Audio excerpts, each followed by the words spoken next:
It's time for the big guys. Exactly. We're live. So this is the warm-up. 4 minutes till we kick it off. No one's on yet. So it's still time Rick, to talk shit of it. You're still shooting the CZ, or you're shooting I'm hoping to shoot a Savage Precision B22 this year. Really? Yeah. I like that. We are going to be announcing Savage Arms sponsorship of the 2021 CRPS season.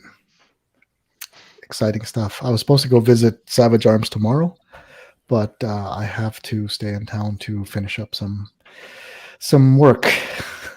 So hey, John, things always take longer than they're planned, right? So Exactly, one day. If it's just one day, it's not so bad. It's not so bad, yeah. It's not so bad. Good evening, Hey, Kevin. Hello, Kevin. Hey, how's it going? Awesome. The 3D printing wizard, man. That I don't know why no one ever thought of that before. That ACC buttstock. Yeah, that's pretty literally license to print money, man. Are you actually? Are we on YouTube? I guess I can't touch guns on YouTube. I was going to show you live. This is my latest creation that I'm working on here. What is it, buddy? It's essentially a. Oh, nice.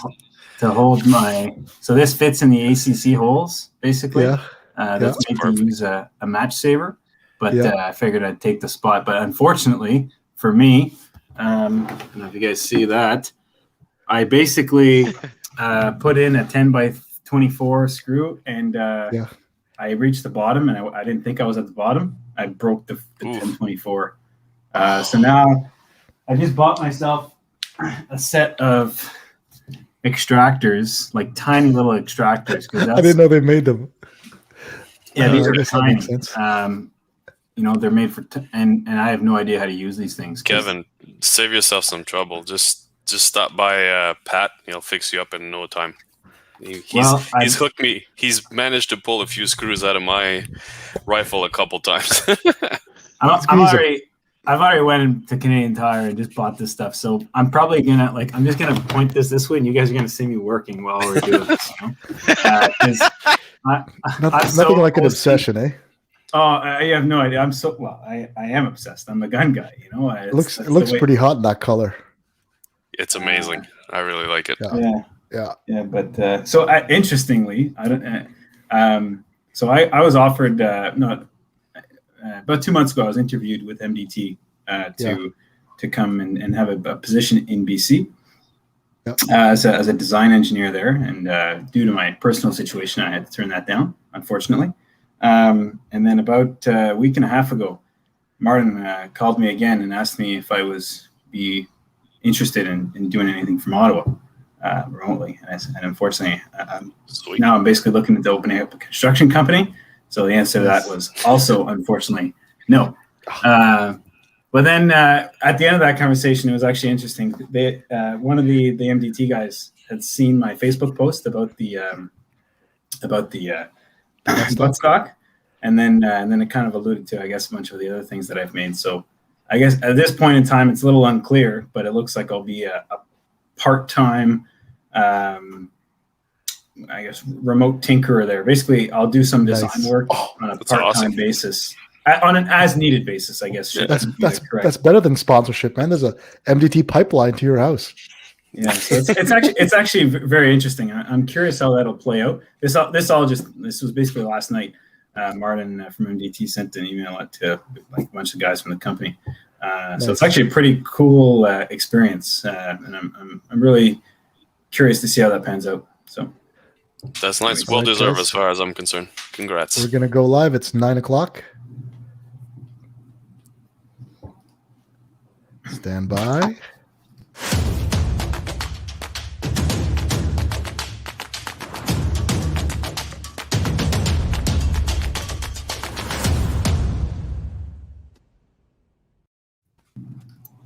Hey, good evening, guys and gals. Welcome to episode 7 of the Rimfire Nation Podcast. This week, we talk about the Sniper Series match format. We have a special guest star, Kevin Niedzwiedz, joining us to talk about his experience. Kevin is an accomplished shooter. I met Kevin many years ago at PRS matches in CFB Valcartier. He helped me get on steel at 800 meters. That was my first PRS match. I knew nothing. I still know nothing about what I'm doing, but I have a good time doing it. So, Kevin, thank you for being such a nice guy and taking pity on us new shooters. For those that don't know, Kevin was also the 2019 national winner for the open division, right? Is that right, Kevin? Yeah. And he also kicked everyone's butt and kicked John G's course of fire at Palmerston a couple of weeks ago, where he decidedly won that match by a large margin. So he was on fire.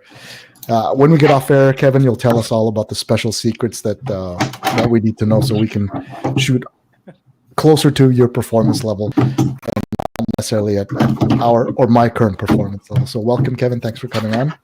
Thanks for having me on. It's a No pleasure. problem. No problem. So, And we are if I joined. can just do a quick. Go ahead. Are you there, Kevin? It's always like that. As soon as you start, we lose connection. Kevin's frozen right now. So when Kevin comes back, oh, there you are. You back, Kevin? I'm back. Yeah, you're back. You were frozen for a little bit. Perfect. So yeah, I can just do a quick overview of my career in shooting. That would be great. I start shooting at 9 in south of France. So I was doing some air gun shooting every summers when I went to visit my grandparents. Then I went into biathlon, and I've shot also ISSF air gun. So basically, it's the Olympic version of air gun. Wow. So it's small bore, not a long time, but just enough for a couple of years. And I was trained by my grandfather at the same time, from 9 to 16, Wow. shooting hundreds and thousands of pellets every summers. We still have like a wall we're shooting targets on with all the pellets still in the there. finish. And there must be thousands of pellets on that wall. And the funny thing is, before my granddad died 5 years ago, he was talking my grandmother into doing some renovation, and we never been able to agree to refinish the wall because it was a souvenir. For sure. Good one. It's also a good it's also a good nuclear bunker with all that lead. Yeah, I can hide from the government there. That's right. Yeah. That's and awesome. I'm also lucky to be a sponsored shooter. I've been seriously lucky to be supported by a couple of partners like Gary from Bighorn in BC, in US Optics, Nanak, and so much other sponsor that I couldn't shoot at the level I do without them. So nice. That's awesome. It's awesome to see just nice guys be sponsored by great companies. You know, that's something that we're always trying to help broker between our shooters and get them connected with companies that they wouldn't normally know. I know Athlon was one of those companies that stepped up. We tried to do something similar with MDT, but they've got a huge worldwide budget. So hopefully next year we can get some Rimfire shooters sponsored. I think Kayla Lalone got sponsored by MDT, so that's great. Yeah, so that's awesome. They do sponsor a lot of the young ones, which is a great thing. Yeah, yeah, that's super. And he's a good shooter. He doesn't need any more help beating everyone. We're being blessed for that. We have a couple of kids that are blessed and talented. The Sharps, Kayler and Jessica, the Bobby Ross. Bobby Ross, yes, pretty good. Yeah, there's a couple of youths out west in Sherwood Park. Sophia, she's beating the adults now in the open division, so it's gonna be pretty good. It's gonna be a good race this year. going to be a good race this year. So, and one of the things we want to talk about just before we get into Sniper Series is the Outlaw Rimfire Precision Series, which is a great gateway competitive series for youth shooters and new shooters looking to get in. And as always, all youth shooters shoot for free at all of our events. So I think that's a great way, and we wish more people would take advantage of that. So Thomas, you just had your Stittsville match last weekend. Yeah, is that right? Last Saturday. The weather was fantastic. It was basically framed in a sandwich of rain.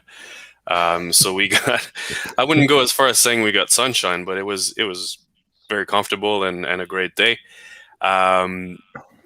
One thing that stood out of this particular match is we had and I can't count them, but so many new names. Guys coming from Montreal, guys coming out of everywhere. Brand new names. So clearly the momentum is picking up. Maybe the spring has something to do with it too. A lot of guys, like I find out, they've been watching and sitting on the sideline for a little while and finally are jumping in. They've been Facebook stalking you, Thomas. Yeah, something like that. So yeah, it was great. And we had a lot of our regulars there, so everybody sort of chipped in to mentor and help the new guys. So it was really fantastic. And in terms of the Course of Fire, let me just review it here. Can I share my screen with you guys? I think so. You should be able to share. Can you share? There we go. Hopefully my work stuff doesn't come online before everything else, but let's see. While we're waiting for that, this can you see it now? This podcast is proudly brought to you by Tesro.ca. Through Asmir and Miriam's generous support, we are able to bring this programming to you. So thank you, Asmir and Miriam. If you're ever looking for any products related to shooting, optics, ammo, rifles, any and all CZ products, Citron, visit Tesro.ca, check them out. He's been a great supporter since day one, and hope you'll consider them as your first stop. I know that they have that great ammo assortment trial pack. What do you call those? Tester packs? What does he call them? The sample packs, I think. Sample packs. That's a sampler pack. So he's got low, medium, and high end. So depending on your budget, you can say I want to try out a bunch of different ammo, because, as you know, we can't easily reload for Rimfire. So you've got to try several different brands and models of ammo to see what shoots best in your rifle. So, yeah, back to you, Thomas. All right. Quick question. Can you see my screen? We can see your screen. Everyone Perfect. can see your screen. Excellent. So this is the March 2021 Course of Fire of the Outlaw. And I can't speak for other match directors, but I always add 3 shooter development stages to the Course of Fire for each and every match. That allows us to take advantage of the fact that we have the 200-yard range. So I throw in a little bit of CRPS in there to keep the guys around here nice and sharp. Let's skip to the first stage. Was a standard stage. You'll find a version of it in almost every one of the ORPS match, and it's a know your limit. So the goal on this was basically to, I'm sure a lot of people listening have done this before, but if some of you guys haven't competed in ORPS, the know your limit is essentially a set of 4 targets going from 1 inch, 3/4, half, and a quarter. And the idea is that you must know where your limit is, because if you miss at any point, you have to start over. And if you run out of time or ammo and you miss, you will lose all your points. So this was a very fun stage. It was kind of nice to have it prone, no crazy props or anything like that. Despite the fact that it was a pretty calm day, we didn't see very many score above 3. So I think people need some practice there. This was the first skill development stage. So Rooftop Madness, all I did was basically flip a plastic table around, and we used the edge as a rooftop. Nice. and it was. Smart. I think I stole that from the NRL 22, but someone at some point at our range forgot one of those foldable table on the range, and it's been there for the past 8 months. So I figured, hey, let's put it to use and do something with it. So it's yours now. Well, I left it there, but we'll be using it. Nice. And it basically leveraged the fact that we already had so bonus 1 and stage 1 are set up in the same sort of lane. Right. So we reused the T1 to T4, which was the KYL, and I added a 5-inch at 100 yards. And the idea was to engage one of the KYL and then the 5-inch, and then go to the next smaller one, and then sort of alternate between the two. The scores were pretty good with that, and it was fun because the rooftop was a brand new thing. I had never put that into the rotation, so that was brand new. The next one was the barrel workout. I made it a point to tell everybody that I did not write that course of fire because people don't like push-ups and burpees. But most guys, I think that I saw, ended up choosing the push-ups. The target size were pretty generous. This is a classic stage if you have the luxury to have a Arca rail. Bring it nice and close. Set up your bag in the back and the front legs of your bipod right on the barrel. It's nice and stable. The scores were pretty high for that one. Did you shoot that match, Thomas, or were you just MDing? No, I always shoot my matches. Yeah. Right. How did you do? Did you clean this stage? It was like I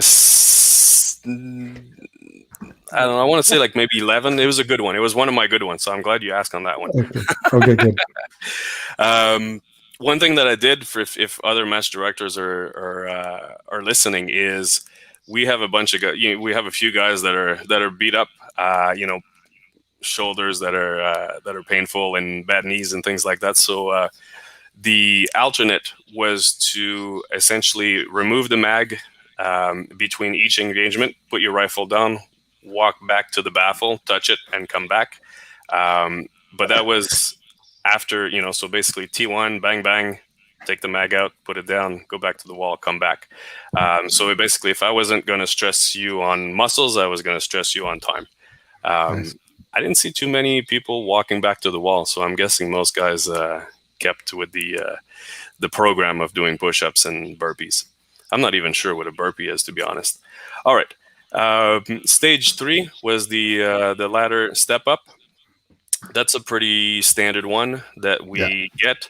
That's a classic. That's a classic, exactly. This one was gentle because there was no support side, which is often found in that particular stage. I think guys enjoyed it a lot. I made the unfortunate mistake of shooting in the afternoon while Matthew was shooting in the morning, which meant I did not have a Kev Fat bag for that particular stage, which is amazing. That's the bag that clamps onto your Arca rail, and you can just move up the ladder super quick. You don't have to worry about your bag. But the scores were mixed on that one. It was either quite low or quite high. So overall, a good stage. That was also the time stage as a tiebreaker. That was a fun one. Now, this one was the second bonus that I put in there, make it ring. This was meant to be deceiving because I essentially reused the two targets from the CRPS, but I added one here at 152 yards that said 12-inch. But the reality is it's a ring, so it's a 12-inch ring with a 4-inch hole in the middle. So it's a little deceiving. But so the guys came in a little cocky, and they were humbled pretty quickly. But it was a good stage. That particular target that Pat Robitaille made for us, I don't know if it's the shape, the size, but it has the best ring. It's very distinct. It sounds like the kind of gong you would hear at a yoga retreat or something like that. It's very zen-like. Absolutely, it keeps everybody in the zone. So that's pretty nice. Take a seat. So this was the essentially the offhand or non-supported stage. Essentially, you had to sit down, find a comfortable position with your elbow on your knees, and you had an engagement at 50 yards and 75 yards. That was overall pretty good. People did very well on that one. Oh yeah, I thought that would screw people up because you couldn't really get comfortable. Some guys are pretty flexible. I guess people have been doing their yoga, or maybe it was all about the gong or something. But we did pretty well here. Jeff Graves cleaned it. Matt got 9 on 10. There you Sam go. Rob Ross, Nick Roy. Yeah, and not then bad. Final stage here. Before the last bonus was the classic pyramid.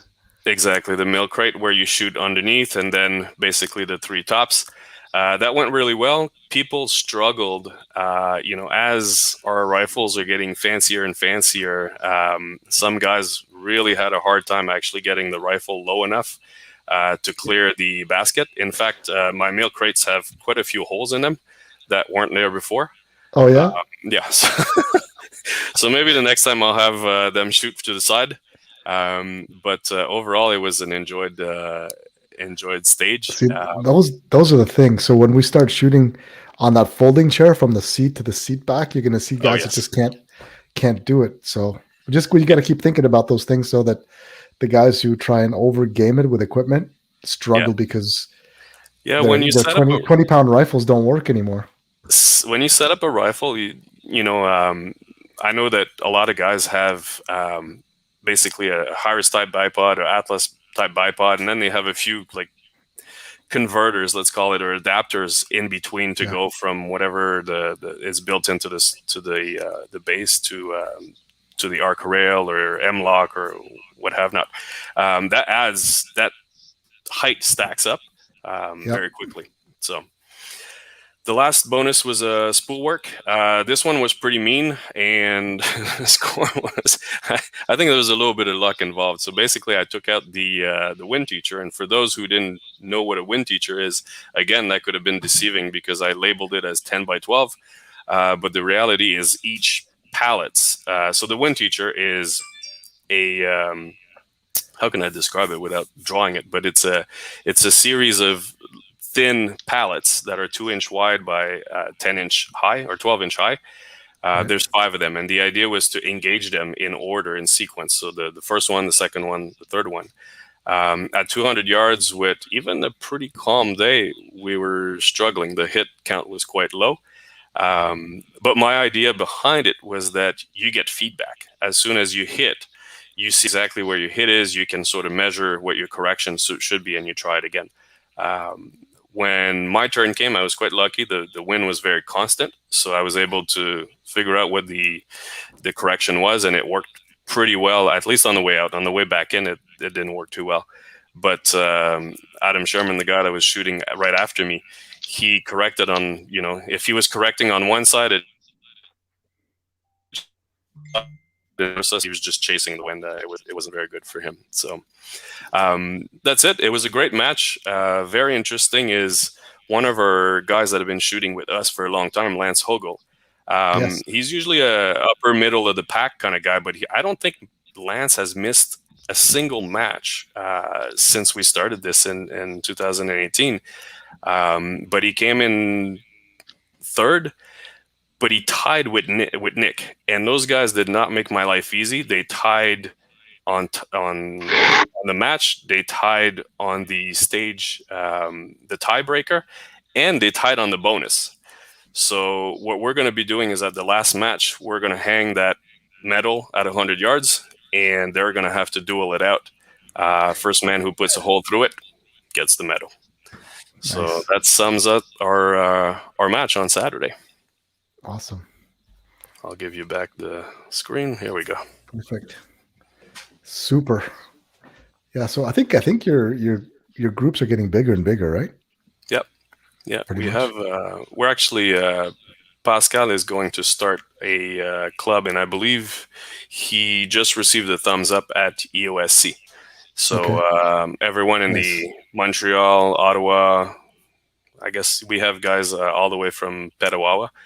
Coming in, you'll have more match options. We'll coordinate so that we don't have matches on the same weekend, and we will try. When I host it on a Sunday, he'll do the Saturday, and vice versa. So, we'll try to have as much availability as possible for the matches between the two of us.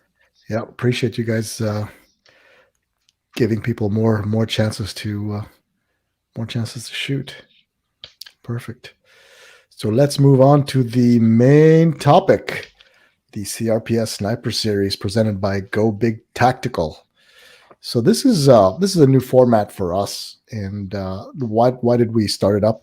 I think a lot of people were looking for something different, and from a CRPS Course of Fire perspective, we did a number of things this year, or have been working toward getting more match directors involved to change up not only the Course of Fire but also the terrain that we're shooting from, and then that's working fabulously. We keep trying to mess people up like Kevin, but he still finds a way to shoot well. So we're gonna debrief with Kevin and see what his secrets are.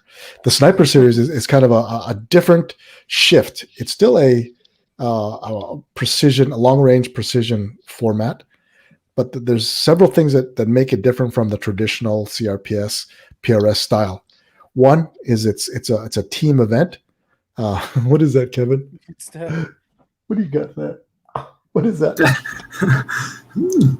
That is a failed print. This is what it was supposed to look like. Oh yeah, and this is how it came out. Spaghetti. Oh man. Yeah. How long did it take to make that? 6 hours? No, that's 45 minutes. I'm going to start another one. It'll be ready by the end of the show. Okay, that's awesome. But yeah. So the Sniper Series. So what the difference is between from the regular one is it's a team competition. It's a pair competition. There's a sniper and a spotter, and I know we've got a couple of questions on our forum. It is a sniper spotter pair, and there's going to be different rules of engagement depending on who the sniper is and who the spotter is. So, and we'll talk about the different variations after, but you must designate a sniper and a spotter, so primary and secondary shooter for each stage. It doesn't matter. It can be the same person all the time, or it can be different. It's entirely up to you, but there is a different string of fire. So the ROs are going to be watching the hit sequence and the sequence of engagement for each person, and they're not going to help you out. They're just going to score or not score the hits or not hits. So if you engage out of sequence or you forget who the primary secondary is, you're not going to get those points. So that's one thing. So communication and being able to plan is important. The second one, there's no pre-published course of fire. You will walk up to the stage. The RO will provide you you have 2 minutes as part of the stage briefing. You will have that full 2 minutes to decide what you're going to do, and then you'll have 5 minutes to engage the targets. Find the targets, range the targets, and engage the targets. So no distances will be provided for the 1 to 3 or 1 to 5 targets that you've got to engage, and whatever sequence you've got to engage it in. So yes, laser rangefinders are going to be allowed for most of the stages, and there's going to be a minimum of 1 stage where you're going to have to optically range that. So you'll have to mill it, and it'll be either a 2/3 IPSC or a full-size IPSC or a 24x24 or a 12x12. It'll tell you what the target size is. So you'll be told generally where it is, but you're going to have to find it, and then you're going to have to mill it, and then you're going to have to engage it in the prescribed sequence. And again, the ROs aren't going to tell you, wrong target or whatever. They're just going to let you play out whatever way that you end up shooting it, and then you'll get whatever score you get. The difference also is going to be there's going to be a bonus for first round hits, second round hits, third round hits. So it's going to be 3, 2, 1, 1, 1, 1, 1. So a first round hit will get you more points than second round hits. In terms of props, we're going to be minimizing the amount of cool stuff to be shooting off. It's going to be typically you're going to be using natural terrain.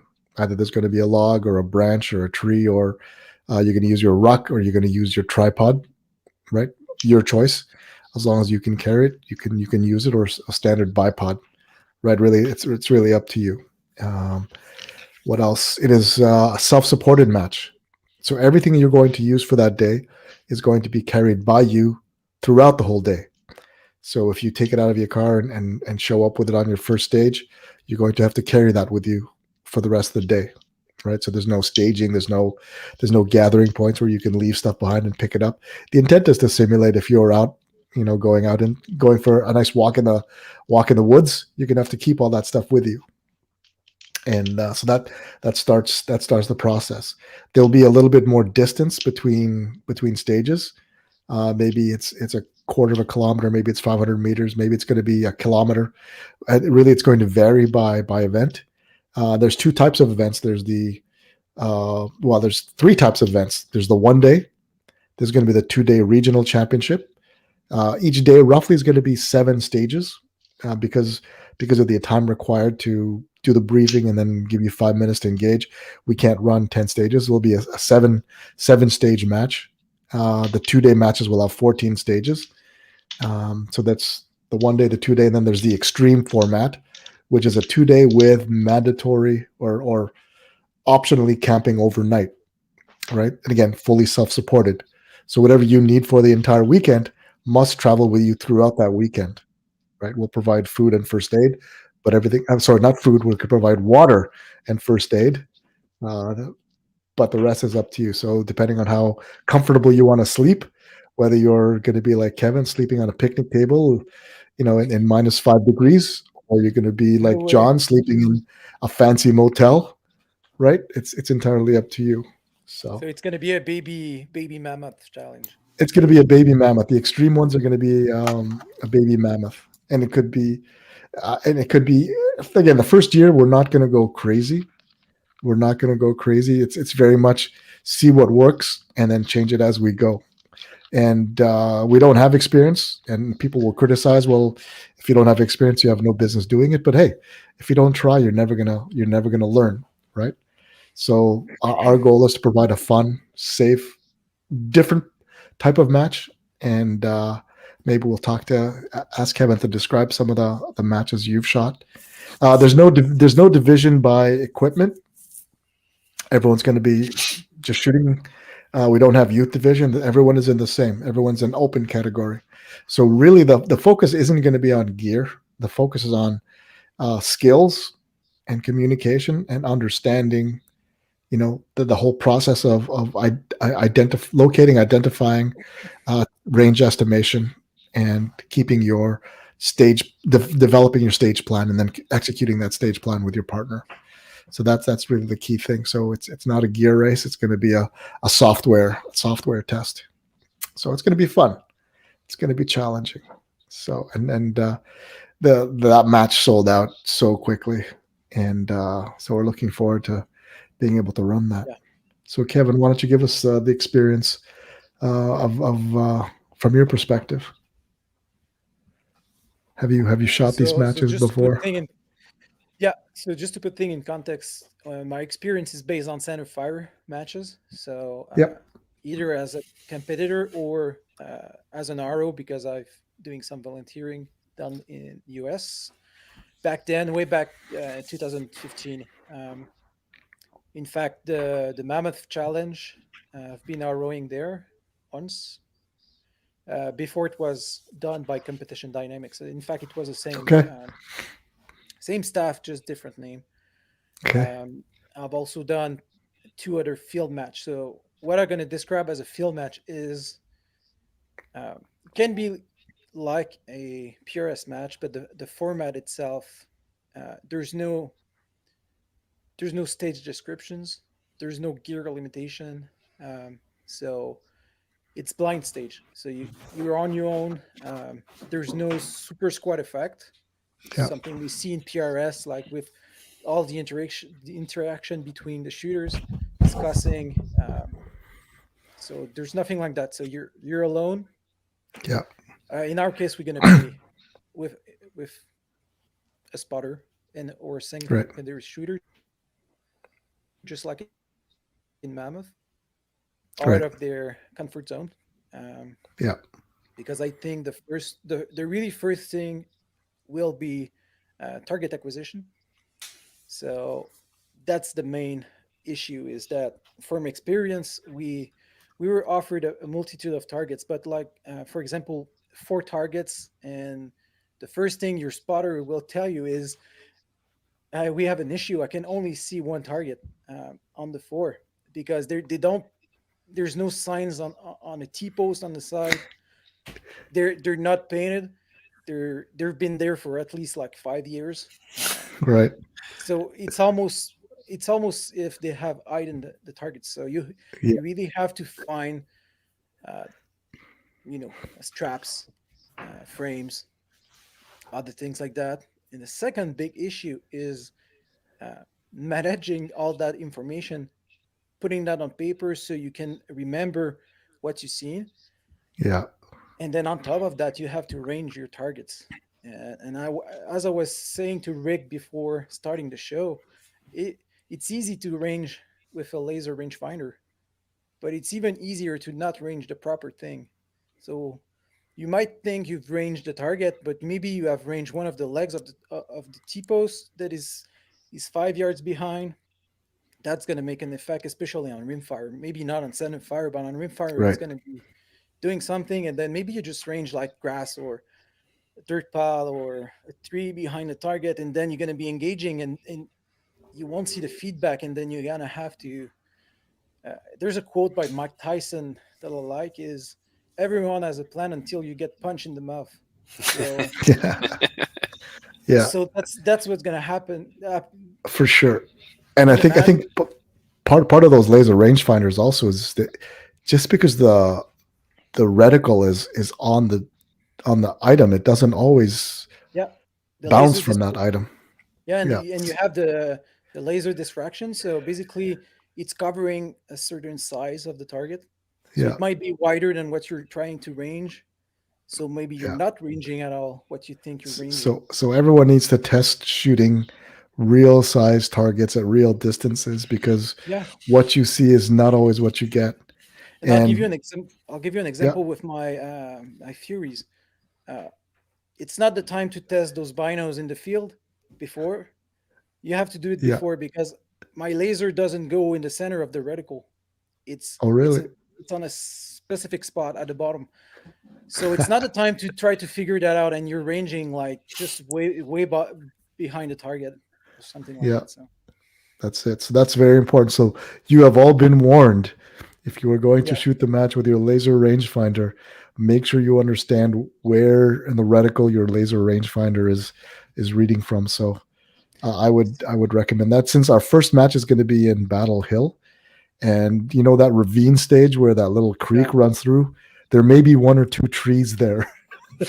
yeah. You just yeah, It's Stick going up. to be all trees, so it's going to be fun. And Ron was telling me that he's looking for a bigger property with more trees and farther shooting distance. So it's gonna be a blast. So That's amazing. um, What's the typical time allowance to so compute all this? Find your targets, decide what you're going to do, and finally engage. I've seen everything from 4 minutes to 6 minutes, and once I'll give after you the an example. briefing, after Yeah, the briefing, there's no real briefing. Basically, the RO is there to give you an arc of fire, yeah, tell you how many. I'll give you an example. It's going to be like you have four targets, like four coyote, and you have to shoot. You have 2 rounds per yacht or 1 rounds per yacht.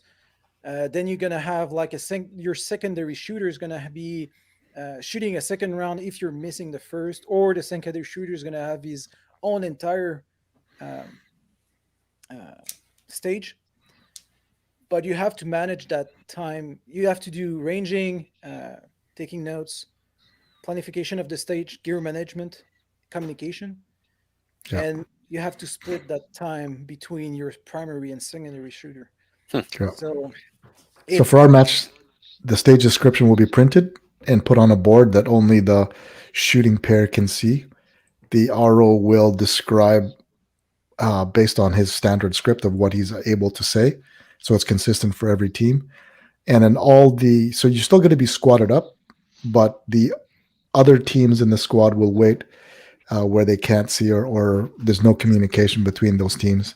in the Once you've staging shot your area, stage, yeah, you move to the next one. And then you can debrief and that's what we with the other see. teams.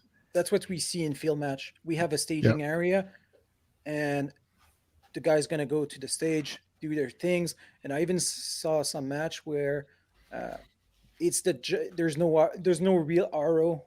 It's your job to RO for your next team once you're done shooting. Yeah.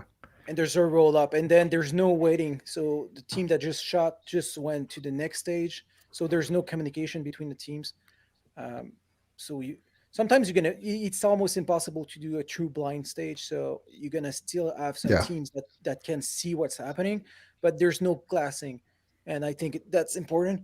So there's no observation device allowed during those moments. So you're really on your own, making your own decision, and you'll see. You guys talk about that during not the last podcast, but the one on Parmesan. You were discussing gear in PRS. We see the opposite in field match. So there's no gear limitation. We don't care about that. If the guy wants to run the entire match with a picnic table on his back, lets him do that. I'd like to do that. But the only gear we're banning is carts. Yeah. No wheels. Strollers. Nothing with wheels. No strollers, no carts. So we're gonna see a lot of tripods. Rucks. Because that's gonna be the easiest things to use on different terrains. And the big difference in gear is the best glass quality you're gonna have, the more chances you'll have to find targets.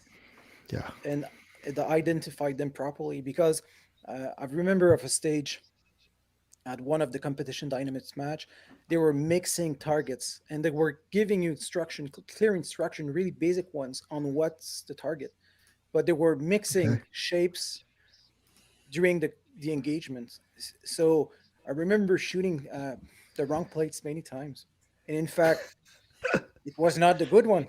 So yeah. Good hit, wrong plate.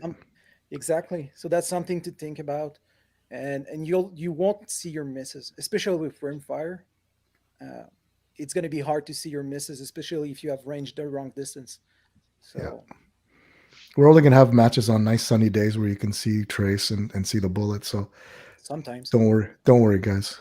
But if you're 35 yards short, you won't see anything. So you won't see anything. Yeah. No. It's gonna be interesting. It's people will just have to know so much more and be prepared. It's almost, you have to be instinctive. When I miss, this is what I'm going to do, right? You almost have to have that backup plan all the time. You need to. That's where your fundamentals of marksmanship is gonna be kicking in. Yeah. Because you don't have the luxury of having time to figure out 2-3 plans. You need to be able to adapt. And I think that's the big thing about those matches is being flexible and adaptive to situation you're going to encounter, and good communication, as you said. So being able to talk to your partner, it's going to be a big thing. So don't test that out during the match. Just talk to him before. Have kind of a plan on how you're gonna talk, just like we do in ELR.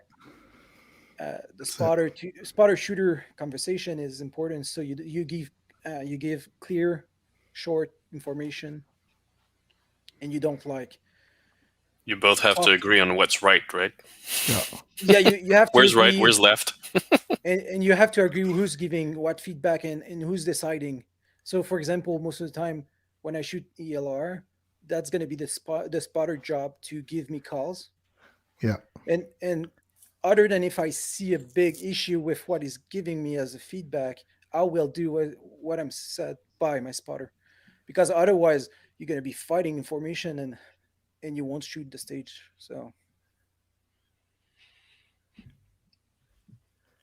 one of the things we're also going to be incorporating is, we can't put pistols because these are private land events, but we'll have a semi-auto 22, and we'll have a bunch of up close targets for you to engage to neutralize before you can go for the long range ones. So that'll be fun as well. So we'll set those up. It's going to be a GSG 16 with a nice Vortex AMG Huey on it. That's just like the Mammoth challenge. Correct. Yeah, it'd be cool to bring pistols though. I'm kind of bummed that we can't do that. Maybe you could like do an airsoft one. I've seen that in PRS. Oh, maybe. Yeah, maybe airsoft. I've seen 15 yards IPSC targets with an airsoft pistol on the dash of a car. That's true. You had to shoot with the pistol, then take the secondary weapon on the back of the car and engage from different positions on the trunk and on the top of the car, on the hood. Nice. Fun. Yeah. And it's just as accurate and efficient at 15 yards. You have a bit of feedback. You need to still hit the hay zone. And sounds like Rick is getting an airsoft pistol. Yes. Thanks, Kevin. That's a great idea. Yeah. Well, I think it's going to be well received. I think I'm personally excited to shoot those matches because it's quite different than PRS matches that always kind of follow the same path. Yeah. I'm eager. I mean, there's no gaming, right? It's the purest form of the sport. It's just I don't think it's just gaming. It's this for me. It's the super squad effect. Something I've seen in the US. Something we live in any matches. The communication between shooters, the glassing, when the shooting app, when a shooter is engaging a target. So it's information you will not have during a field match. Yeah. So it's true marksmanship. You're going to learn a lot more. So just for an example, a shooter that is more hunter than a shooter that wants to get better, I'd tell him to go shoot a field match first. Yeah. In preparation, find out where your flaws are. In preparation of a big, like South Africa hunt, and you'll learn like 10 years worth of hunting experience in just that one match, especially on gear and how you perform under stress. Like I imagine someone throwing their rifle into the woods, getting so frustrated. Happy Gilmore style. Yeah, we get a comment. Make sure you have lots of CO2 cartridges. We don't need them because these are going to be pump pistols. You're going to have to pump the pistols. It's going to be awesome. Or like the crossbow pistols. That'd be nice too. Sounds dangerous, Kevin. Yeah. It's a good thing we got a bunch of people on the safety committee here. Yeah, I'm looking forward to it. Now, in terms of like Mammoth was always the one thing that I've always wanted to do, fully self-supported and it's really just the complete test of physical and mental, right? How well you plan, and people just go nuts with all their planning videos. They spend more time planning what gear than actually practicing the fundamentals sometimes. But Mammoth is less about shooting than it is about rocking and being physically ready. Yeah. Because there's people. I remember a guy losing his eyelid during the match, like blisters the size of your fist. Really? Yeah. There's people being disqualified on the Friday because they don't make the part times. Because the big thing about Mammoth Challenge is you have to do the rock between stage within 16 miles per. You have a 16 minutes per mile threshold to respect. Otherwise, you're disqualified. Yeah. You fall back into the open division where you're taken in truck to every stages. So and you're walking roughly 30 miles. Yeah, we won't be doing that for the first year. I think the extreme versions for sure. That's something that we'll be working on. But it depends so much. We have to find the permanent home for it just so we can plan it out better. So we're not replanning everything every year. So I'm looking forward to the one in Saskatoon, the Twisted Rooster Rifle Ranch with Kurt. Apparently that landscape is perfect. He's got so many beautiful vantage points and terrain there. I can't wait. CRPS Valcartier would be the best place to run a field match because they have so many. It's such a huge area, and they have so many places they already use for training. How do you control that? I mean, how you'd have to have the pre-planned route through the base, through the range. that's already what we do when we open like a Trois Rivières or something else. We have to close gates and limit Okay. the sectors because you don't want to have like a No. bunch of guys like we had come to the range Yeah, with yeah, the yeah. BBL and stuff, and then oh shit, the match has to Yeah. stop because there's military personnel on the shooting pad, so it's not good. Sh- Shooting out of the labs. But Mamat is hosted on a military base because Okay. the nice thing is it's so big that it's never the same course of fire Right. year after year, so you cannot be prepared, not truly prepared. So Yeah. Interesting. it's gonna be interesting. It's gonna be interesting to see people being so confused because they're gonna be used to CRPS matches or the outlaw match, where you're you're given instruction like you need to shoot from those four positions. You have that amount of time. You got the target size and distance, Yeah. and now you get nothing. Yeah. 4 hits on one, 2 hits on two, three So hits on three. you're gonna have to Go. understand that even if you only see one or two targets, you have to focus on doing those two and forget that you haven't found the two other ones. So it's a mental management. You have to go through the entire process of being focused on the process and not the outcome of the stages each times, so Yeah. you can go forward to the end of the day. It's gonna be interesting. John, did you sign up already? Did I see your name in the no?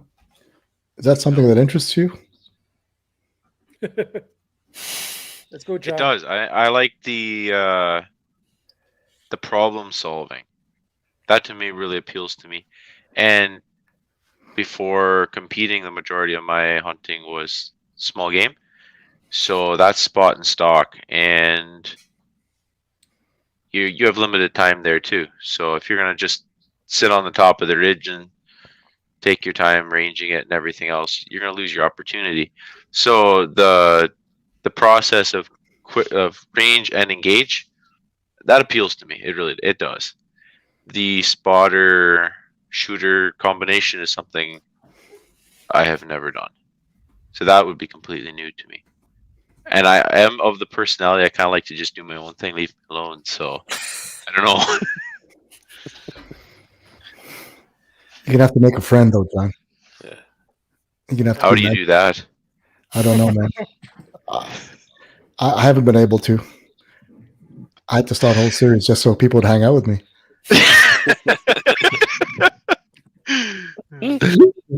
So, which does bring up a question. Some field matches, you like it's team match, but you can also shoot it as a single. Mhm. Yeah. And typically, you have more time then to complete the task. Is that something that'll be possible with this? Not in the first year. Right now, we're just trying to keep it simple. That how do we, this way we have everyone shooting the same course fire and scoring becomes easier or standardized.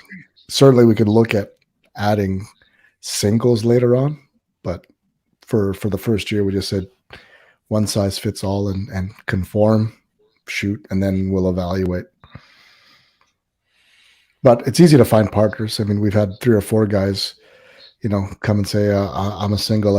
Anybody looking for a partner, and we just match them up. So, Or you could do match up an experienced shooter and a beginner at the same time. yeah, Could be an yeah, idea too. A good way to yeah, start people in the sport. for sure, for sure. And I know The Barney was going problem to is bring when it some. comes to this, we're all inexperienced in a sense. There's very Yeah. few that have shot a field match before. Well, this is like year 1 of CRPS, right? Nobody That's knew what was going on, really. I personally think it's where you're gonna see fundamentals of marksmanship Yeah, and being adaptive, because there's always the saying of, yeah, I've never done that before, so I don't expect to perform, but it's not true in the end, because if your field crafting is already fine and you're able to adapt, I don't see, at least personally, I don't see it like that. I don't care if I did it in the past or not. I've been used to just do it, and and find plan B. Just forget about plan A. Just go straight to plan B, uh, and adapt and overcome what's going to be seeing, and then it's going to take you like half the day, and after that you're going to be good. Right. That's how I Yeah, am. don't fall in love with Plan A. Plan A doesn't serve any purpose, so that's why Yeah. you never plan A. You just wait. It's to a starting see, point. Yeah. yeah, that's It's the a starting biggest. point. That's a rabbit hole. Is Yeah. trying to plan everything in advance. Just like when you get a PRS book, the match book, and you're in the hotel room and you're spending hours looking at the stages and planning everything out, and then you go at the match, and the props doesn't look like what you imagine yourself, so your plan is useless now. Yeah. Yeah, that's something I crazy. don't do because it's just clutter in your head. Yeah. And if you have something in your head when you walk up to the stage, it seems like you want to do what you thought you should do, even though it's the stupidest thing going. But there's a difference between planning a day before and doing a true planning before before the stage and doing rehearsal of the plan. Because I think in the mental management system, rehearsal of what you're going to do on the stage is the key of performing properly. Because humans can only think about one thing at a time when you're lucky. So if you have to think about trigger press, stage procedures, how many shots per target, where the target is, I guaranteed you're going to be timing out and not shooting too much. You're going to shoot maybe 50% or 25%. So if you don't rehearse all the procedure in your head, you're already starting losing the stage. Yeah, I know what you're saying. That's how I approach everything I do. Maybe because I've been shooting competition since I'm really young, and that's something we're taught in swimming and everything. It's just rehearsal. A good example is F1 racing. What you're going to Yeah. be seeing the pilots do in the pits is they're sit in their car and they rehearse the entire race, the shifting, uh, the corners and everything. This at what speed, the braking sequence and everything. They're gonna Right. do that 1,000 times in their head before they even on the track racing. So here's a question for you, Kevin. From your current setup Yeah. and what you bring to a match, what would you change, if anything? You mean for a field match or Yeah, in for a general? field match versus a CRPS, would you change anything, or are you No, because I don't shoot. I don't plan my gear for specific matches. I use the gear I'm used to. always I'm trying to be minimalistic on what I bring. So now I'm right? shooting one bag, maybe sometimes one rear bag, and my bipod, which I really don't use that much anymore. But field match is quite different because I'm going to be relying on my tripod and my binos a lot more than my gun.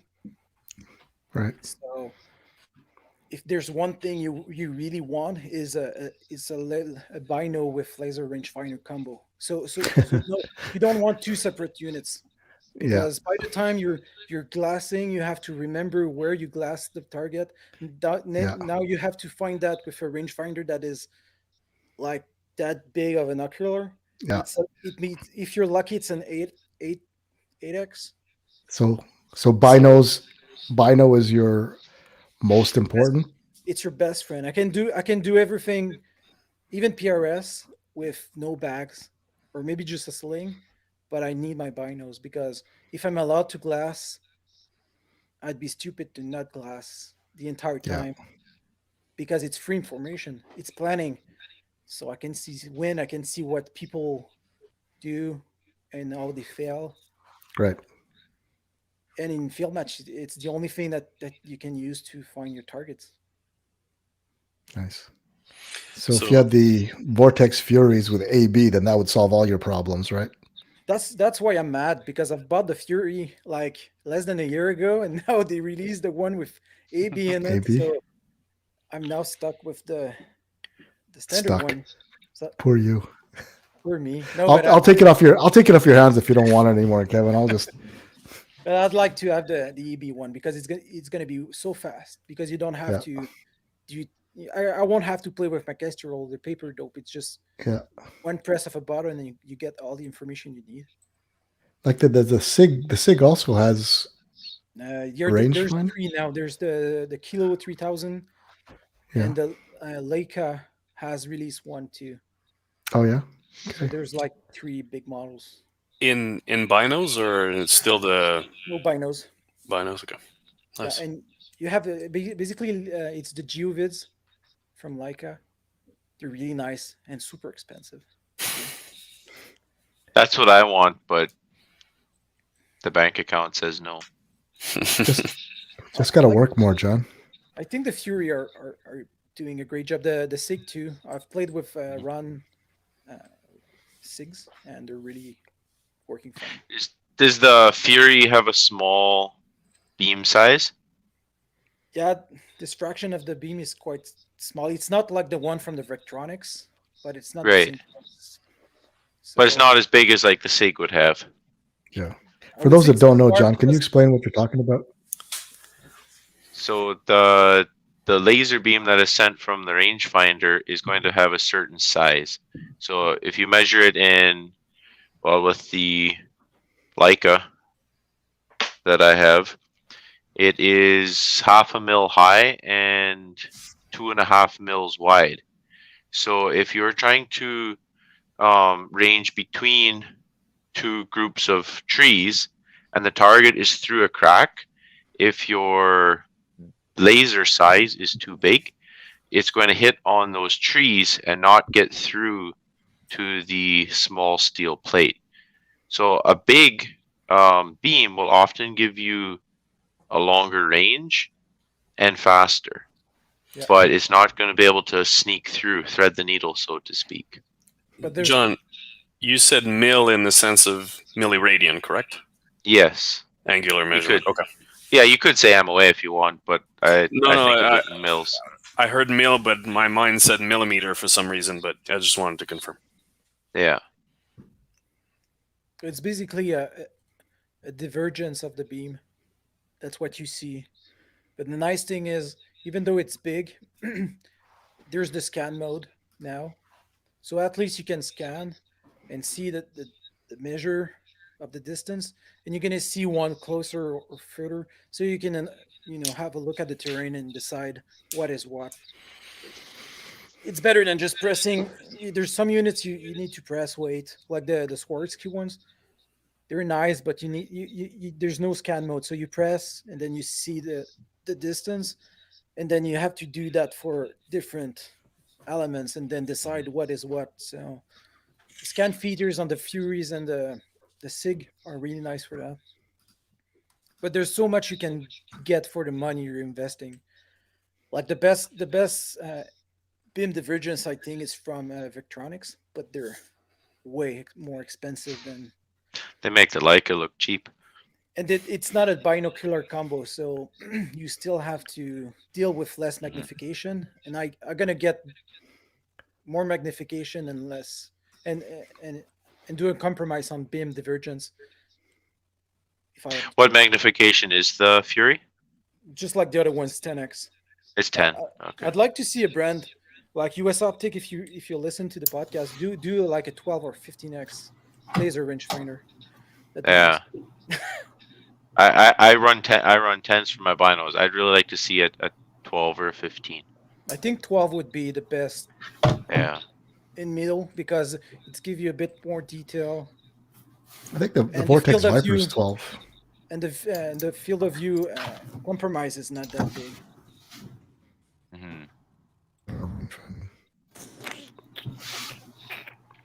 So that's that match gonna be all about observation device. So better scope, better spino is gonna help a lot. I'm not sure people understand that. I don't. They will. They will. They will when they're not able to find the targets or resolve the targets properly. Yeah. They'll be losing all of their time finding the targets and then ranging it. Yeah. I just went to pull my my very high tech eYo-Yo rangefinder that I've been using. This is I've had this for 3 years, and it's never failed me. It's a piece of junk, but it works. It can't be a piece of junk if it works, Kevin. Well, yeah, I mean it's a good point, but like Kevin said, It's like a good piece of junk. the crosshairs here, I actually have to point the target like here in order for it to pick up the target. Yeah. Otherwise, it picks up it. It's not centered, you know. Anyways, I just thought it. So maybe you should ask Vortex to have a couple of loners for those matches. We have Furies. we have one. We have with no AB though, just a Fury range. But it's And then- already like half of the game, so Yeah. it's Yeah. Yeah. And then You have that Athlon as well, eh, Rick? we have an Athlon Cronus as well. Yeah. Yeah, it's a Cronus ranging Bino, so we'll have those two, and then we'll have their Viper HD spotting scopes with mill and MOA reticles in there for the milling stages. If people want to use one of ours and they don't want to use one of theirs, and then we'll have loner binoculars available as well, non-ranging. But if you don't have binos, we can lend it out. I'll be sending that as a reminder as part of the course, as part of the logistics package. People want to borrow gear. We'll have tripods as well. So our goal is to let people try them out. Staying on the binos topic there, Kevin, if US Optics is listening, in that binos that's 12 times with a laser rangefinder, we also want to see a reticle too, like an actual mill scale reticle. I don't. What? Like Yeah. for serious? Yeah. Oh, don't- we're gonna have to disagree. Yeah, no, it's fine. I get the point of wanting to have a reticle, but your point of view is based on purest matches where you can check what the other guys is doing, and that reticle is going to give you feedback. But in field matches, you really don't care. You don't care because you're alone doing your things, so you won't be on your binos watching yourself shoot and measure afterward. It's a job of your scope. What I Yeah, want in that binos makes is sense. what I want in binos is a nice, clear, unobstruct field of view, because I need to pick up that trace. That's there. I have a saying in matches is that the first bullet is free information. Yeah, So I'm allowed to miss that one, but I'm not allowed to miss the other ones. correct. So So we had a I good don't- question. Yeah. So from Doug, so what do the guys without the $8,000 gear budget use? I think we're talking about what we wish we could use or what we will use, given that some of it is provided by sponsors. I think it boils down to, what's the fastest way to find a target? What are you going to use to range it? Because again, you can still optically range it if you want to, or if you want to borrow a laser rangefinder. But borrowing one, you need to make sure you have enough time with it so that you understand how it's going to work. As much as there's a button on top, it's not always just point and shoot and you get that feedback. There's some playing around that you need to be familiar with so that you are confident in the numbers that it's giving you. At the end of the day, a guy with a rifle and a scope can be competitive as long as he's got a good structure in terms of how do I locate my target, how do I range it, and then how do I engage it properly within the time limits in the appropriate sequence, working with a partner. So that's why there's two people. So people, you can divide the labor and also double the confidence you have in the numbers by both of you saying, yeah, I've got 278. What do you have? I got 275. Okay, good. That's T1, 275. Do you find T2? Yeah, T2's over there by that tree. I'm ranging it at 178. What do you see it at? Which one? Okay, it's 330. That's just below the ridge. Okay, I got roughly the same number. So there's ways to work with a partner to minimize the dependence on gear, or to confirm if you don't have the ultimate gear that you can be effective and efficient with it. So Yeah. Yeah. Because you can do you could do everything by only using the scope and the reticle for ranging. If you practice that, it's easy to be accurate. And after that, for the observation part, you don't need to spend a lot of money. You just need to look for those nice optics, like the ones I was using before. It's marine grade binoculars. I Right. think they're right behind me. They're not expensive. They run for less than $300. They're quite big, but the resolution is pretty good. Yeah. Better than some of the stuff I've seen that is selling for almost twice Right. that kind of price.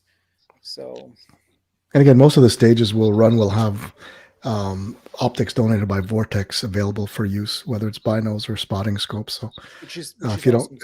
if you don't have it, we'll likely have it. And we'll also have rangefinders there as well if you don't have one. But again, you got to make sure you know how to use it.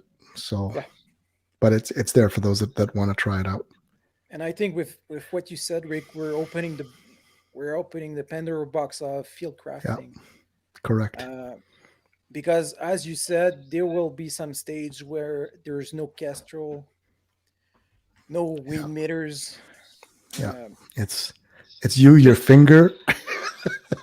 So you and your need spotter. to be able to understand like wind first and your dope. So that's where you want a paper dope, and that's where you need to understand angles for wind.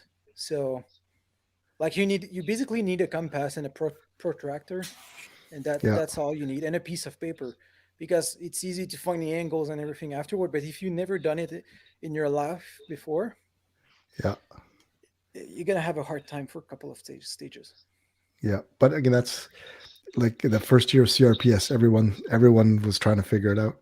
So it's very much bringing us back to the beginning, right? It's a brand new discipline for most people, and one we hope to continue going further. And you'll see the group divide to, I like this more than I like that, right? Yeah. So that I think that it's where we're gonna see hunters shine a bit more. Yeah. And guys with a background in field crafting, like people used to do land nav with compass. Yeah. They're gonna have an advantage, especially for stage without tech. So stages without tech. Can you define that a little bit? Is it basically it's only paper? I'll give you an example. Well, maybe more specific there, Kevin. Yep. Rick, what is a no-tech stage in the CRPS world? So no electronics. Okay. So you have optics and you have your dope chart. Okay. So pre-printed. Yeah. That's it. Understood. So if it runs on batteries, you can't use it. And that's one basically one stage. One stage. Yeah. It's back to there's an EMP blast and your lights out and you're walking around with your binos and your dope chart, your data book. My partner is going to be Ben Click from Alberta, retired master sniper. He's going to be my partner. That's my tech. And if I can't have him, I'll have John, Kevin, Thomas, and Yannick. He's my wind meter. He's my kestrel. John's my AB, and then Kevin and Thomas are my positional fundamentals guys. It's going to be awesome. Yeah, I still struggle finding my targets in our CRPS, so don't depend on me for locating targets when we have, they're scattered in the woods. Yeah, but that's a good part. It's getting out of the comfort zone, because we all know what a CRPS match is, right? We look at the some of us only look at the stage briefing just before we shoot it, right? Yeah. Maybe you looked at it in the morning just to confirm, the number of rounds you'll need. Now it's, oh my gosh, what am I doing? Where is it? What? I have to do what? And then you have to decide how you're going to divide labor. So who's primary, who's secondary? Who's better at this type of terrain? Who's better at that? If it's really windy, I want you to go first, and I'll try and spot. Or if you're a better spotter, you're gonna be the one to guide me on target. And then we'll see teams using the same optics, same rifle, same ammo. Right? That's the elevation of the gamers of the sport, where they've got the same everything. So, but we're a long ways away from there. Again, the goal is just to push ourselves out of the comfort zone and make some mistakes, have a few laughs, and see what we like, see what we don't like. We're hoping to have extreme matches out here as well. One in the West, one in the East. I'm working with a couple of people on on several hundred acres of land that we can do an extreme match. So, Did you guys lost me? yep, we just see your Lumix. I need Your to Lumix. put another battery.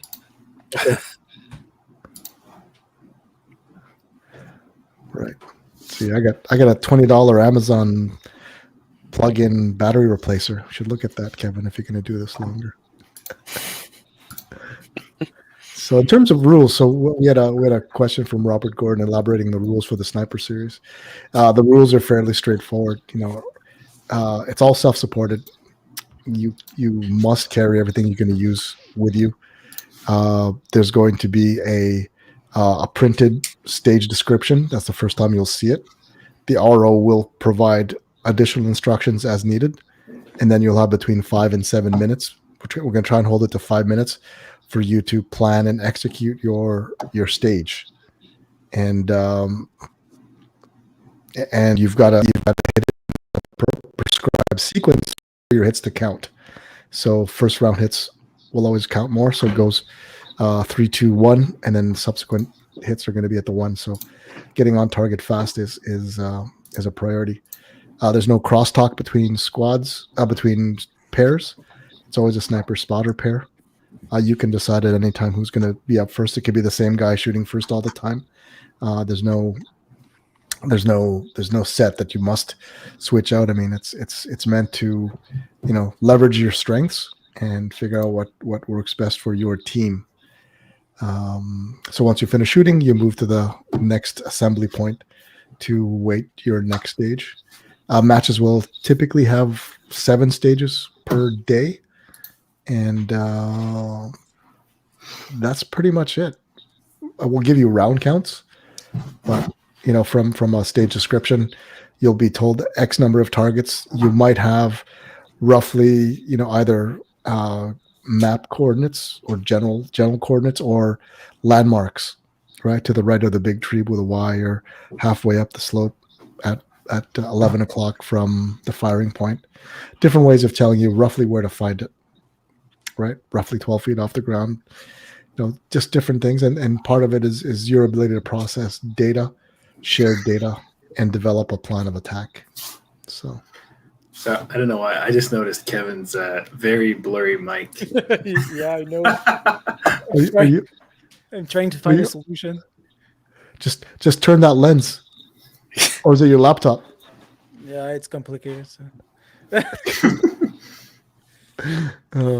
Just keep moving back. I think if you go all the way back, Kevin, you'll be in focus.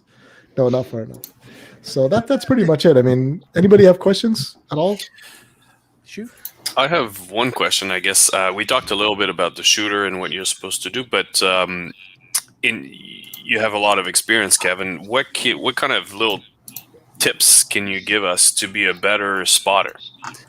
How do you position yourself to see it? How do you maximize your chance of seeing your partner's trace so that you can give some feedback? Straight behind him. Don't be in any angles, because otherwise what you see is not worth anything, because you're going to be on an angle, and even if you see a miss that you think is low, it's not low, it's behind the target. So you need to be as much as ideally you'd be sitting on top of him on a chair, like straight on his butt, looking down the line of fire. That's one thing. And also, even if you're not experienced as a spotter, is to be as concise, like give straight, clear informations. If you don't know, you don't know. Don't invent something because you have to find information. Just say you haven't seen any trace, or you don't have any feedback. And if you do have a feedback, give information in a precise manner, but you have to have a discussion on how you're going to discuss information. So, for example, will you tell the guy the correction in the size of a target, like you're half a target low, half a target left, or you're going to give him the correction in mils? But if you do that in mils, you have to be precise, because he's going to be trusting you. Like, for an example, when I shot the 2018 ELR match with Yannick. Yannick was my spotter, and I was relying on him for every correction. I was not taking a real decision unless I was seeing an issue with what he was telling me. Okay. And that's how we succeeded during the match. With that being said, would you recommend arranging reticle on the spotter, or Absolutely, yeah. You need something to measure off if you're the spotter. Otherwise, you don't say nothing. Just talking half target size. Mhm. That's gonna give you an insight of the correction you need. But otherwise, don't. Can you spot with binos, or it should be a spotting scope? I would highly suggest a spotting scope or binos with a reticle, like the loophole ones. That's the only one I know of that they have reticle inside of the binos. Okay. So I spotting better scope is a luxury to have when you're doing engagement, but it's for longer engagement. That's what you're gonna see. Yeah. I doubt you're gonna So- put 300 and past 300 yards targets at those matches. So really, you need a combination of optics. Then you use the binos for target identification, right? Location. Then you're switching to your rifle scope to engage it, and then your spotter is using the spotting scope to get you on target. Exactly. So ideally, the perfect team would have all three of those plus a laser rangefinder. If your binos didn't have rangefinders, right? So you're looking at four pieces of equipment, plus your ballistic calculator or your dope chart or your Kestrel AB. Yeah, It's a lot of tech. that's where you need to minimize what you bring. So Yeah. you don't want to be ending up with a binos, a separate rangefinder, then a spotting scope. Then you need to have two tripods for that. Yeah, that's interesting. And So I then think at a minimum, so as a team, one spotting scope would be enough because the spotter's always going to use that, or maybe you don't have time. If you're a secondary shooter, you might not be able to get on the spotting scope depending on the stage design, right? You could be having to spot through from the firing point with your rifle scope because you're going to engage in case they miss. yeah, or So if you have an experienced spotter, you could have only the binos, yeah, but you have a different way of communicating. So, for example, if I would do that, I would really give simple insights. So, like you're shooting low, or it looks high, or left to right. So it's easier to see winds. It's easier to do wind calls with the binos, but elevation wise, you really have to be doing the minimum because otherwise you might give false information. So it's doable. Interesting. It's just that you need to be an experienced spotter. Right. You need to be used to see trace and bullets impacts. So at a minimum, both should have at least binos to locate targets. Yeah, absolutely. Okay. And then spotting scope is a luxury, and then good optics. And you have to do proper follow through. So the shooter has a job to do that. So he has to make sure every shot he's doing is he put a follow through and look for feedback downrange. It's not a time purist stage, so you have the luxury to stay behind that scope and look at what you're doing. So Robert Gordon had a question. Any tips on how to train for these types of matches? Yeah, there's easy. The easiest thing is to properly set up your gear, so your rifle. The big thing is going to be NPA. It's natural point of aim. That's going to be major in those matches because you're relying on being able to be natural in every position you're going to adapt to. If you're fighting your gun and always looking on that level, there's something wrong, and it's going to be showing up downrange. Because rimfire is super good as telling you if you're jerking the trigger, but it's not super good at giving you feedback on your position because there's no recoil, so it's not punishing you from being crooked and not stable in that shot. So something I cannot do with center fire, but I have the luxury of doing with rimfire because there's no real recoil. So so hammering down fundamentals, so trigger, follow through, proper stock setup, so a natural point of aim. Yeah. It doesn't require a long range, so doing like a proper 100-yard and 50-yard dot drills. Yeah.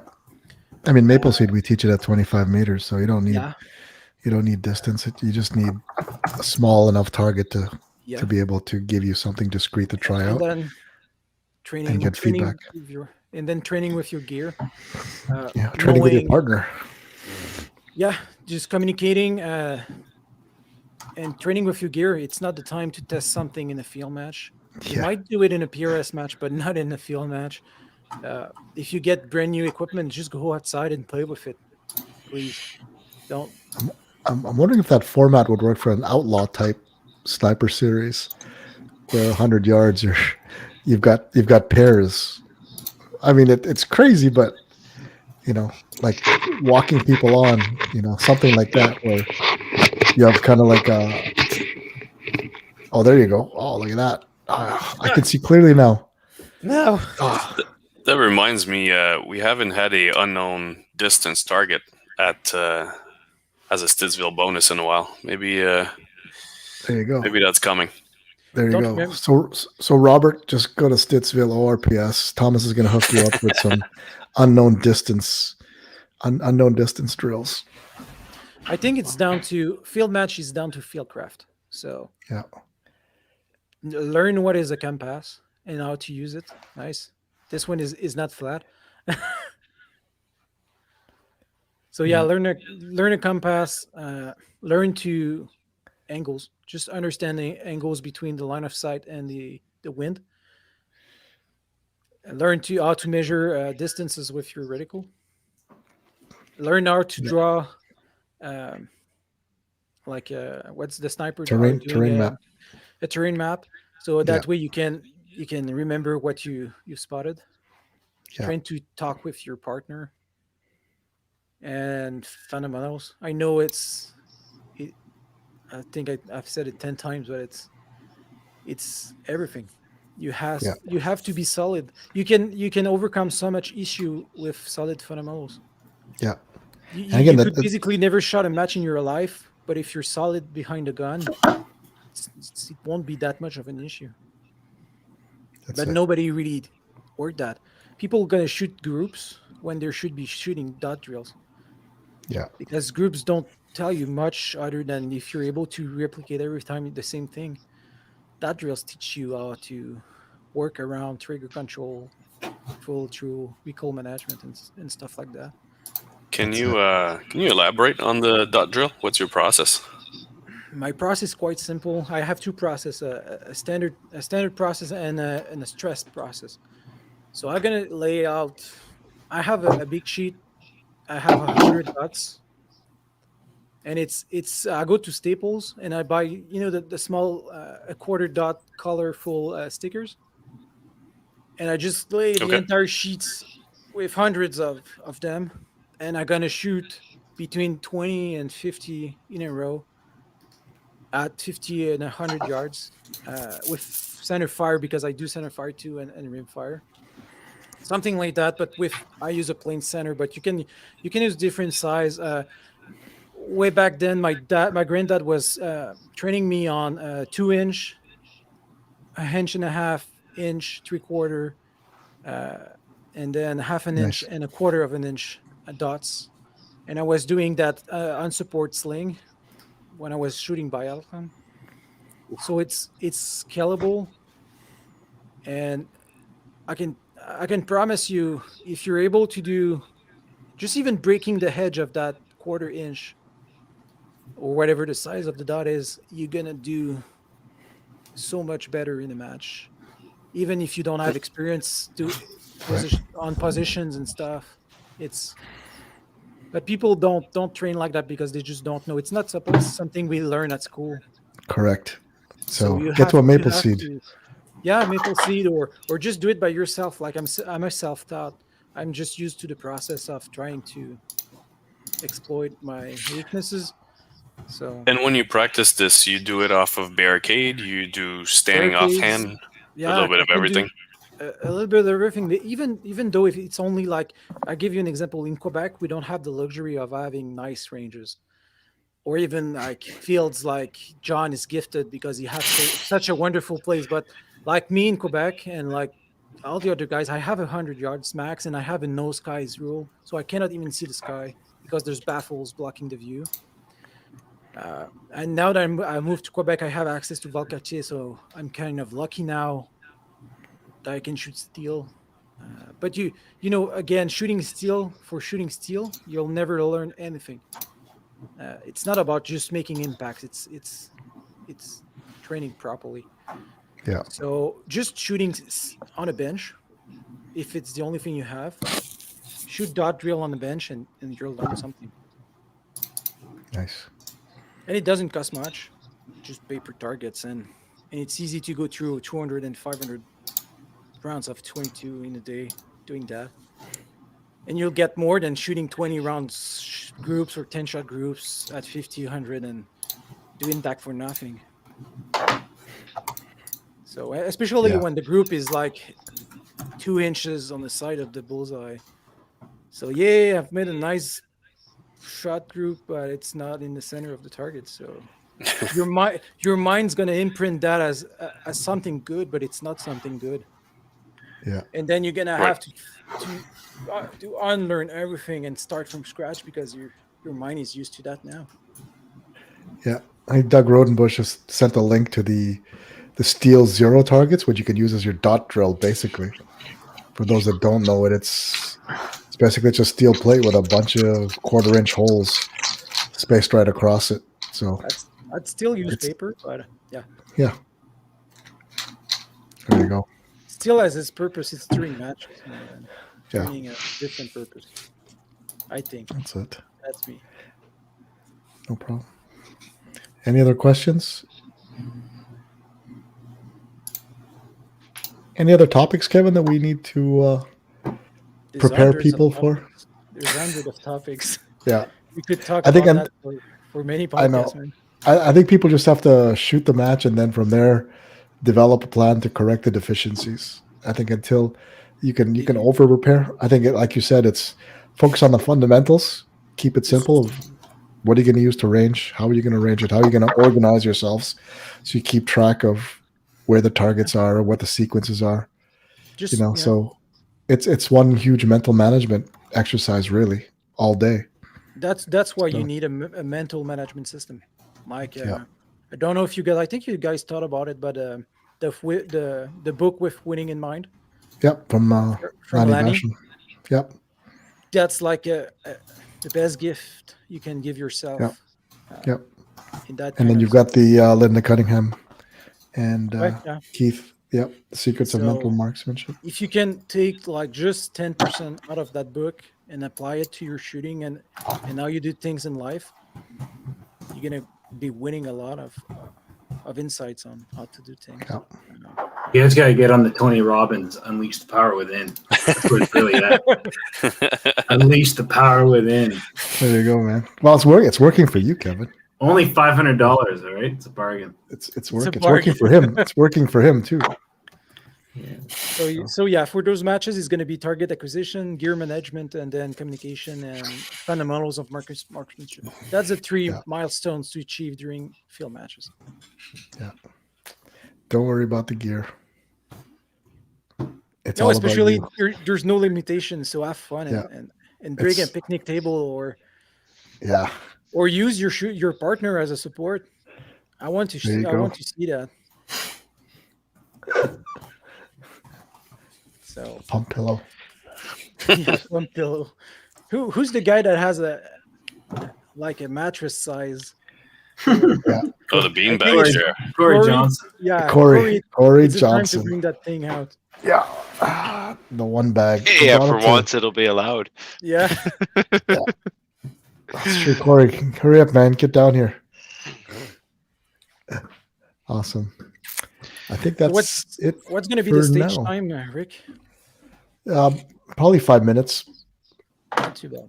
That's going to be fast, right? We're just going to try and keep it moving. If we need to add more time on the next matches, we'll add more time. But again, we're not going to be overly crazy It's not going to be many targets. It's going to be just focus on the fundamentals. 1 to 3 targets. Yeah. It's not going to be 5 or 7. It's going to focus on, are you able to find it, range it, engage it, and then make sure that you and your partner know who's doing what and in what sequence. If you miss, who takes the follow-up shot? Do they take over at that point? And once you miss, you basically become secondary shooter, and then you're backup, right? So it keeps going back and forth. So, and if you get confused, that's all part of the game. Did you decide on any target size yet? It's going to be fairly standard. I mean, we've all got 12 and 2/3 IPSC, full IPSC, 24-inch plates. I mean, basically it's going to be head size. I think the smallest ones. Are you going to put some like animal props, like gophers, crows? Maybe I'll have to talk with Ron. I mean, the way it's working is, we're trying to collaborate. He knows the layout of the land, and I'm trying to work on digging up what the traditional field match formats are like, and then we'll put it all together to say here's 7 stages for the day. So sounds good. Yeah, it's gonna be learning for everybody. It's just something different. Get you out of the comfort zone and find your next addictive hobby. I think it's going to be super well received. I think so. At least I am excited about it. Yeah, good. I am as well. And enough to be driving again 20 hours for just that second map. just to see the same people over and over again, Kevin. Oh yeah, just to see you, Rick, and see you having a hard time doing mag change on your Rimex and stuff like that. Oh my gosh. Yeah, maybe I should have fired more than one round before. Yeah. Was that a loaner that you took, or? Yeah, that was a loaner. Well, I gave him one of my mags then too, so it was set for my rifle, not his rifle. Yeah, so I didn't know that Rimex magazines are tuned to the rifle for mag removal. And I couldn't figure out what I was doing wrong. I said, this mag just won't come out. So, anyway, so yeah, that was my first stage was a learning experience. Yeah, we have that on video, so it's nice. Yeah, I know. I get to watch it over and over again. Thanks to Matthew. Yeah. You'll never forget that. So That's it. I've learned. Yeah. Awesome. Any other questions? I think we're an hour and 37 minutes. So it's funny how time flies. Eh? You think, it's going to be, how could we talk that long about one topic? But no, it's good. Kevin, that's the 5th. No, May 5th. May 1st. May 1st. May 1st. Yeah. Right after Thomas's match. Yeah. Yeah. April 24th.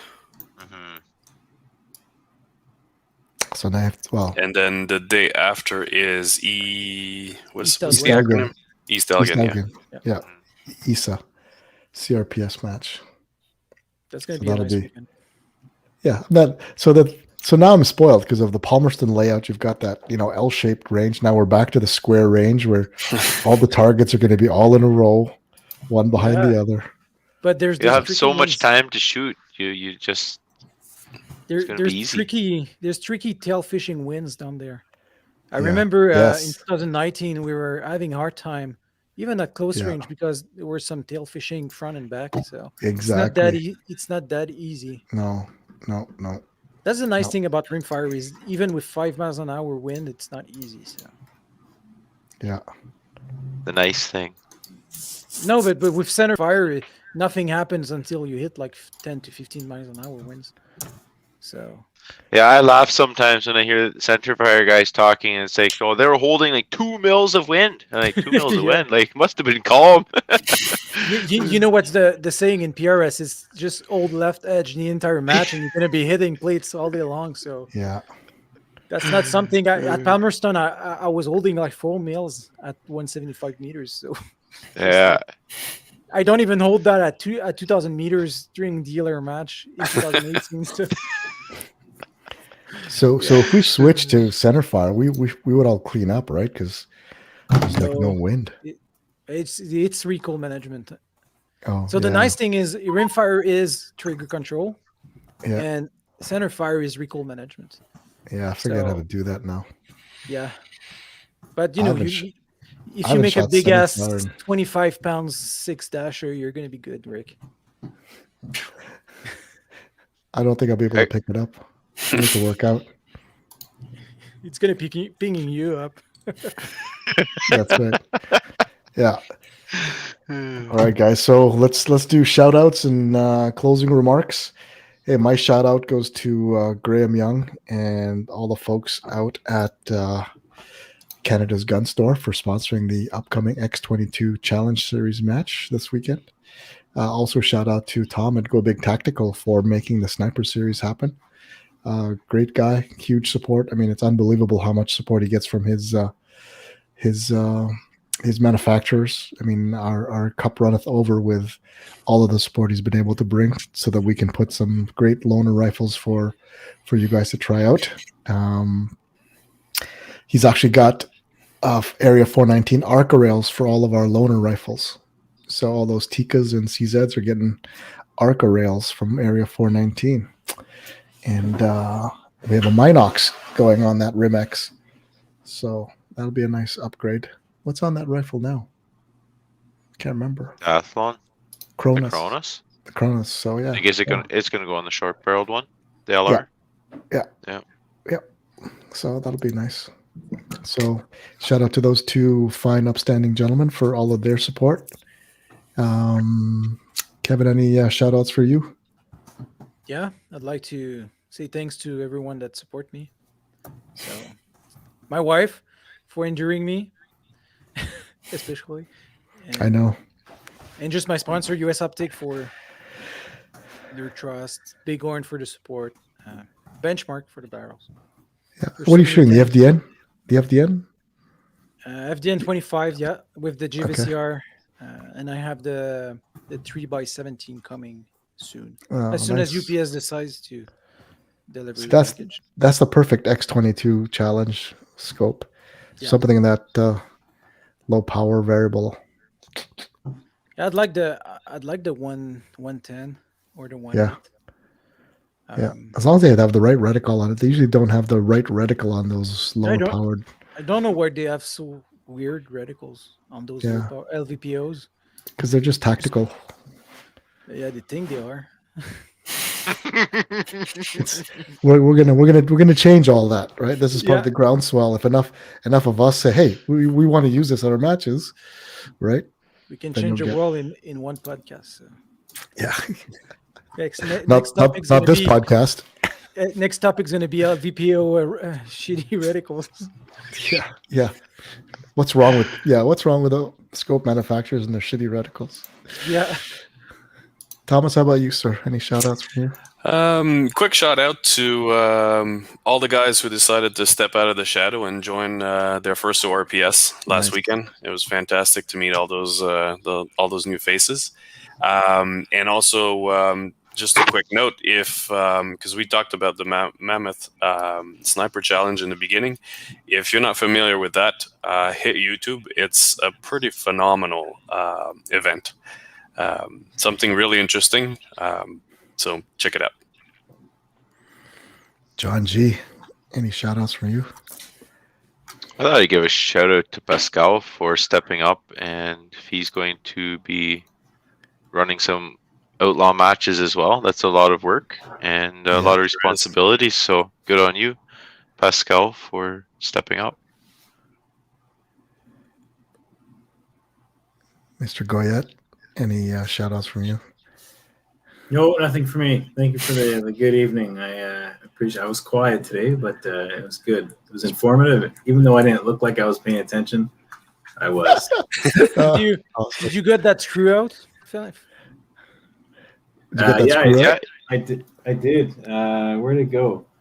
Oh, geez, I don't even. Yeah, here we go. You'll find it when you vacuum. Look at that. It actually worked quite well. That's pretty crazy. Nice. Cool. Surprisingly. New skill. Yeah. There you go. Well, we were just chatting. Kevin was being super productive. I crushed my thumb with the hammer. So I think that's going to be black. Well, maybe not black, but anyways, we'll see what happens.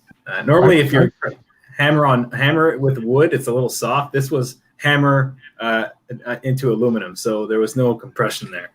It's not looking good for your home building company there, Kevin. Yeah.